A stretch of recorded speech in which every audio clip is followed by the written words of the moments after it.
आज देखेंगे हम लोग ग्राफी विधि से गति के समीकरण, है ना। तो क्वेश्चन आएगा आपको,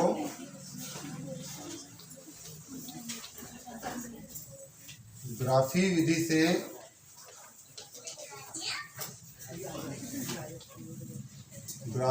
से गति के प्रथम समीकरण, गति के प्रथम समीकरण means v is equal to u plus a t की उत्पत्ति करेंगे।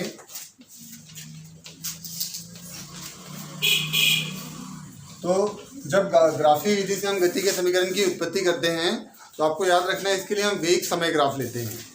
वेग समय ग्राफ लेंगे मीन्स जो रहेगा,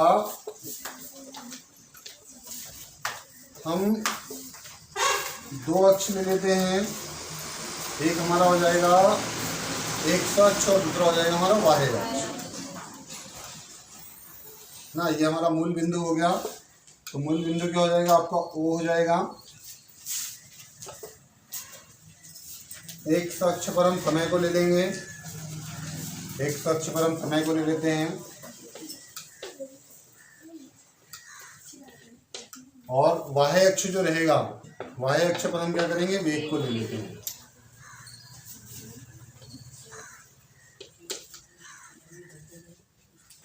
अब चूंकि यहाँ हम सारे वेग को दिखाएंगे इसलिए उसको हम बोलेंगे वेग, और यहाँ हम पूरा क्या दिखाएंगे, एक अक्ष पर टोटल हमारा क्या चलेगा, टाइम चलेगा, है ना। और यहाँ जो रहेगा पूरा वेलोसिटी मीन्स वेग चलेगा, ठीक है। अब हम क्या करते हैं, जब हम लोग ए बिंदु पर गए, है ना, मूल बिंदु O से हम कहाँ गए, ए बिंदु पर, तो जो हमारा पिंड का जो प्रारंभिक वेग है, जो वस्तु का प्रारंभिक वेग है, कितना हो जाता है, u हो जाता है। ये जो वेग हुआ वो कितना हुआ हमारा, यहाँ से यहाँ का डिस्टेंस कितना हुआ, u, मतलब प्रारंभिक वेग क्या हो गया, u।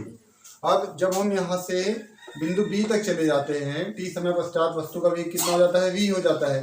तो हम t समय पश्चात क्या होता है, बिंदु B पर चले जाते हैं। तो t समय पश्चात हम कहाँ चले गए, बिंदु B पर।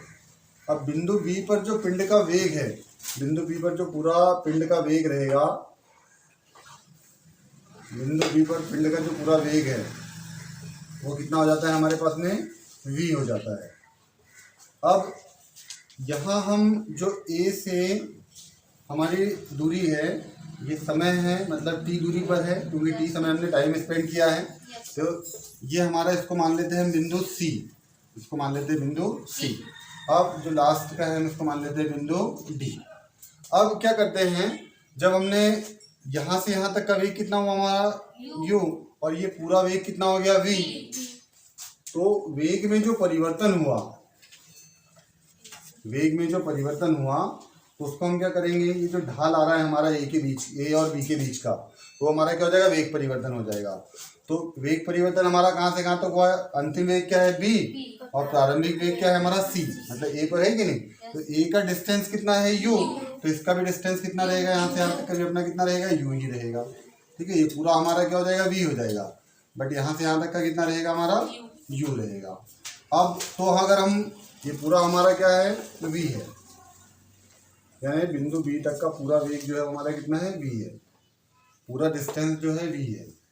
मीन्स B का जो वेग है वो कितना है हमारे पास में, B तक का वेग क्या है, v, A तक का वेग क्या है, u, ठीक है, और C तक का वेग, A जितना है ये समांतर है, इसके पैरेलल है, इसलिए भी कितना रहेगा, u ही रहेगा।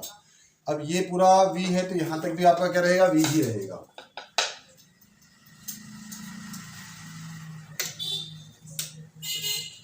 अब 0 से t टाइम स्पेंड किया है, तब हम कहाँ गए, बिंदु B तक पहुंचे हैं, ठीक है। तो ये समय कितना हो गया हमारा, t, तो AC का भी वैल्यू कितना हो जाएगा हमारा, t ही हो जाएगा। अब जब हम क्या करते हैं, वेग समय ग्राफ पर चले, हमने x अक्ष पर क्या किया, समय को दर्शाया है, और y अक्ष पर क्या किया, वेग को दर्शाया है। तो हम क्या करते हैं, वेग समय ग्राफ पर है, वेग समय ग्राफ को हम VT ग्राफ भी कहते हैं, वेलोसिटी टाइम ग्राफ, है ना। में मान लेते हैं, माना कि वस्तु का जो प्रारंभिक वेग है, वस्तु का प्रारंभिक वेग क्या है, वस्तु का प्रारंभिक वेग u है, ठीक है। वस्तु का प्रारंभिक वेग कितना है, u है। अब t समय पश्चात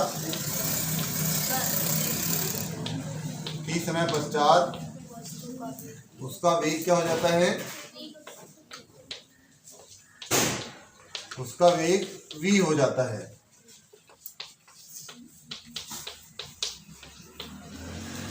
तब वस्तु का त्वरण निकाल लेते हैं हम। सबसे पहले हम क्या निकालेंगे, वस्तु का त्वरण। तो वस्तु का त्वरण हम लोगों ने पहले भी पढ़ा है। त्वरण इज इक्वल टू क्या होता है, वेग परिवर्तन बटे क्या होता है, समय अंतराल। क्योंकि किसी वस्तु के वेग में परिवर्तन की दर को ही हम क्या कहते हैं, त्वरण कहते हैं। यहाँ पर भी हम त्वरण निकाल रहे हैं। तो त्वरण इज इक्वल टू क्या हो जाएगा हमारे पास में, तो वस्तु का त्वरण इज इक्वल टू क्या हो जाएगा, वेग परिवर्तन बटे क्या हो जाएगा, समय अंतराल हो जाएगा। अब इसको आगे देखते हैं हम लोग। तो ए इज इक्वल टू वेग, देखिए अंतिम वेग कहाँ तक चले गए हम, बी तक, ठीक है। वहां से हम लोग कहाँ पर आए हैं, ए पर। तो ए का सेम डिस्टेंस कहाँ तक है, सी तक।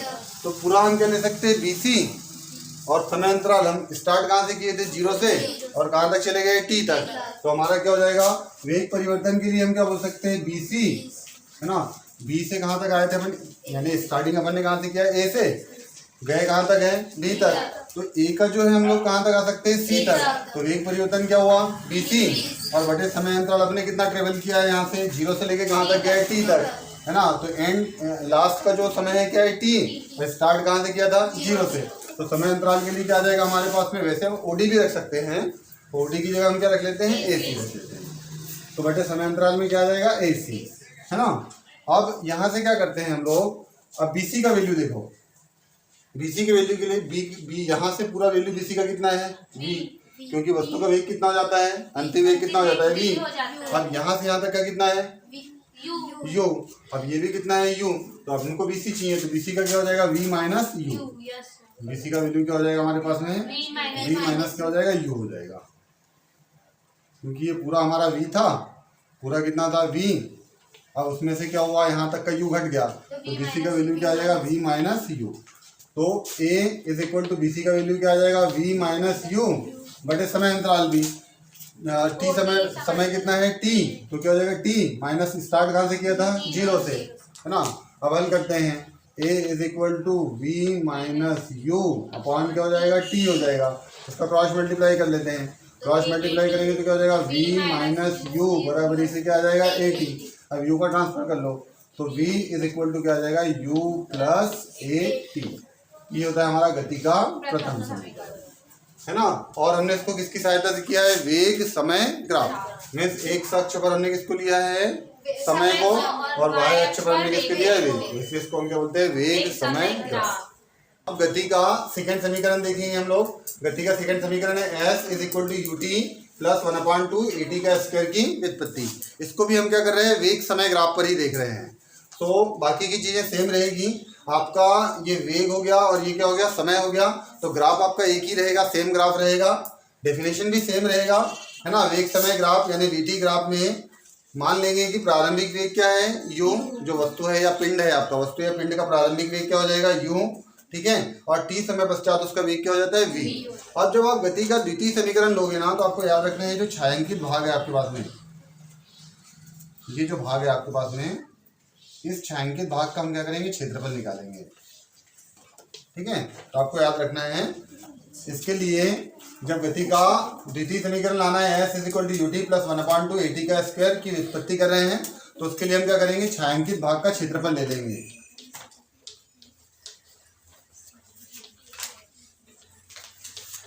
छायांकित भाग, तो छायांकित भाग क्या हो जाएगा आपका, ए बी डी ओ, है ना। छायांकित भाग ए बी डी ओ ए, ये पूरा है ना, यहाँ से यहाँ तक का ए बी डी ओ ए पूरा है ना, का क्षेत्रफल ले लेंगे। तो इसका अगर पूरा क्षेत्रफल निकालना हो ना, तो इसके अंदर आप ध्यान दो, यहाँ एक त्रिभुज बन रहा है, और यहाँ एक क्या बन रहा है, आयत बन रहा है। तो हम क्या करेंगे, त्रिभुज ए बी सी का क्षेत्रफल और आयत का ले लेंगे ए सी डी ओ का क्षेत्रफल। तो हम क्या करते हैं, बराबर से क्या कर लेंगे, त्रिभुज ए बी सी का क्षेत्रफल और प्लस इसको इसके साथ हम ऐड कर देंगे आयत, कौन सा, ओ ए सी डी प्लस आयत ए सी डी ओ का क्षेत्रफल। दोनों को हम क्या करते हैं, ऐड कर लेते हैं, हम निकालते हैं। तो इज इक्वल, हल करेंगे सबसे पहले। तो जो हमारा यहाँ हल करते हैं, त्रिभुज का क्षेत्रफल क्या हो जाएगा हमारे पास में, 1/2 आधार गुणित क्या हो जाएगा हमारे पास में, ऊंचाई, आधार गुणित क्या हो जाएगा, ऊंचाई, और धन आयत का क्षेत्रफल क्या हो जाएगा हमारा, लंबाई गुणित चौड़ाई।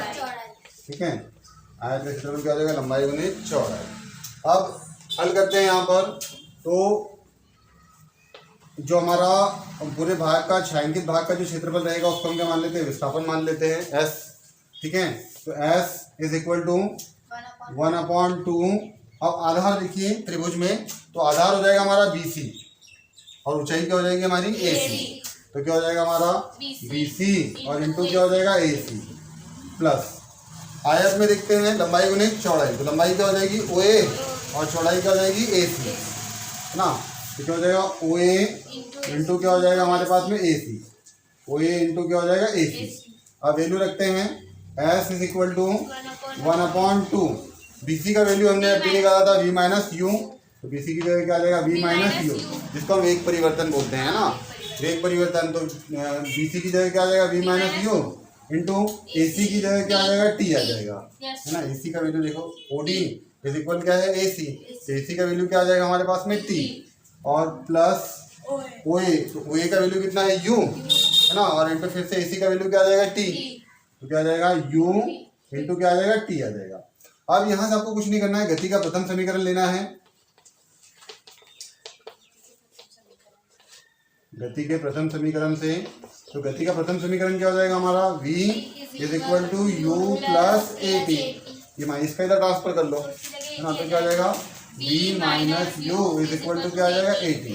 तो जहाँ V माइनस यू है उसकी जगह हम क्या कर देंगे, AT रख देंगे, रखने पर रखते हैं वैल्यू को। तो S इज इक्वल टू 1/2, है ना, V माइनस यू की जगह क्या आ जाएगा हमारे पास में, AT और इंटू पहले से क्या है, T और प्लस क्या है हमारे पास में, UT। इसको हल करते हैं, S is equal to 1/2 AT का स्क्वायर और प्लस क्या हो जाएगा, UT। इसको सिस्टमेटिक कर लो, S इज इक्वल टू क्या हो जाएगा, UT प्लस 1/2 AT का स्क्वायर। यही हमारा गति का क्या है, तो ये ग्राफ विधि से हमने क्या किया है, गति के द्वितीय समीकरण की व्युत्पत्ति की है। देखेंगे ग्राफी विधि से गति के तृतीय समीकरण v का square is equal to u का स्क्वायर प्लस ट्वाइस as की व्युत्पत्ति। तो सेम रहेगा यहाँ पर भी, हमारे पास में समय है, x अक्ष पर क्या ले लेंगे, समय, और y अक्ष पर क्या ले लेंगे, वेग। मतलब कौन सा हो जाएगा हमारा, वेग समय ग्राफ। तो वेग समय ग्राफ के लिए हम क्या करेंगे, मान लेंगे कि वस्तु का जो प्रारंभिक वेग क्या है, u, t समय पश्चात उसका वेग क्या हो जाता है, v, है ना, और तब वस्तु का त्वरण हम क्या करेंगे, ज्ञात करेंगे ना। त्वरण क्या हो जाएगा, a, वस्तु का त्वरण क्या हो जाएगा, a। अब इसके लिए क्या करते हैं, जैसे हमने गति के द्वितीय समीकरण में क्या किया था, छायांकित भाग का क्षेत्रफल निकाला था, यहाँ पर भी आपको क्या करना है, छायांकित भाग का क्या करना है, क्षेत्रफल निकालना है। तो छायांकित भाग के क्षेत्रफल को ही अपन बोलते हैं वेग समय ग्राफ पर विस्थापन, वेग समय ग्राफ पर विस्थापन। तो जो वेग समय ग्राफ पर विस्थापन रहेगा ना, ये वेग समय ग्राफ पर विस्थापन जो है वो छायांकित भाग के क्षेत्रफल के क्या रहेगा, बराबर रहेगा। तो बराबर होगा किसके, छायांकित भाग का क्षेत्रफल, छायांकित भाग। तो छायांकित भाग को ही हम क्या बोल सकते हैं, समलंब चतुर्भुज। समलंब चतुर्भुज क्या नाम दे देंगे इसको हम, OABD, OABD का क्या करेंगे, क्षेत्रफल निकाल लेंगे। अब जो वेग समय ग्राफ पर विस्थापन, विस्थापन मीन्स क्या हो जाएगा, S इज इक्वल टू छायांकित भाग का क्षेत्रफल मतलब समलंब चतुर्भुज का क्षेत्रफल है, और समलंब चतुर्भुज का क्षेत्रफल होता है 1/2 समांतर भुजाओं का योग समांतर भुजाओं का योग, जो समांतर भुजा रहेगी समांतर भुजाओं का योग, और गुणित क्या हो जाएगा हमारा ऊंचाई। अब हल करते हैं तो विस्थापन में क्या हो जाएगा हमारा S इज इक्वल टू 1/2 समांतर भुजाएं, देखो समांतर भुजाएं क्या है, BD के समांतर क्या है OA, ठीक है। समांतर भुजाओं का योग क्या हो जाएगा BD प्लस क्या हो जाएगा OA, ठीक है, इनटू ऊंचाई। अब हमने इनको समांतर भुजाएं ले लिया है, ठीक है, तो ऊंचाई हमारा क्या हो जाएगा OD, है ना, तो ऊंचाई क्या हो जाएगी हमारी इंटू OD। अब वैल्यू रखते हैं तो S इज इक्वल टू 1/2 समांतर भुजाएं, देखो हमने अभी भी बता दें पूरा दूरी कितना है V, तो यहाँ क्या हो जाएगा BD का वैल्यू क्या आ जाएगा V प्लस OA का वैल्यू कितना आ जाएगा U, तो यहाँ क्या आ जाएगा V plus U into OD हमारा क्या है T है ना, जो टाइम स्पेंड किया है हमने, यहाँ क्या आ जाएगा इंटू क्या हो जाएगा T, ठीक है, इसको दे देते हैं इक्वेशन फर्स्ट। अब यहाँ से क्या करो, गति का प्रथम समीकरण ले लो,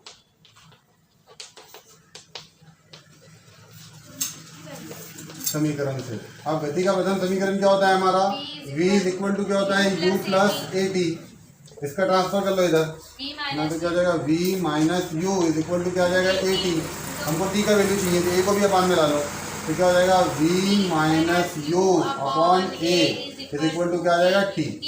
अब रख दो इसको समीकरण 1 में रख दो यहाँ पर, है ना, इसको समीकरण 1 में रखते हैं यहाँ पर t की जगह, तो S is equal to 1/2 v plus u जैसा का वैसा है, इंटू टी की जगह क्या आ जाएगा v माइनस यू अपॉन क्या हो जाएगा a, ये टी का वैल्यू यहाँ टी की जगह क्या आ जाएगा v माइनस यू अपॉन क्या आ जाएगा a।